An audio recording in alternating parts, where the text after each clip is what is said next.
Swifty, first game of the season, Leyton Orient. What was your take on Bristol Rovers' performance? Not a hugely good one, it has to be said. There was a lot of optimism around, I think, after what had been a decent pre-season.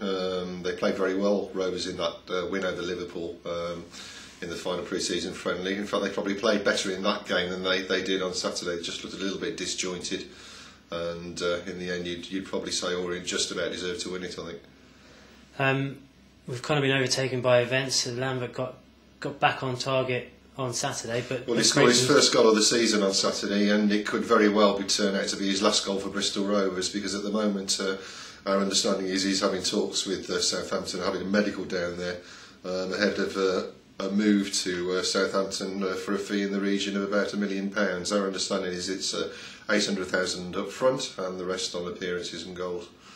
He may not be the only departure either, of course, because Steve Phillips, the long-serving goalkeeper, is apparently currently in Turkey having talks with a club in the Turkish capital of Ankara, and it may well be that he's on the move as well within the next 24-48 hours. You've been watching Rovers a long time. What's your verdict? Is it good money or a big loss? I think it's realistic money for Lambert, given the current market. I think one of the questions that the fans will be wanting to know is how much of that money Paul Trollope will be able to see to strengthen. Obviously, losing your main player and a man who got you 29 goals in the league last season is obviously a huge gap to fill.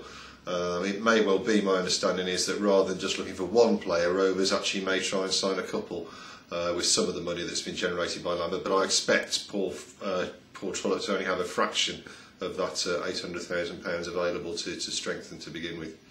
From what you saw on Saturday, are there any other areas they need to strengthen? They possibly, I think, could do with cover on the flanks. Both sides. I think there's not a huge amount of competition out wide.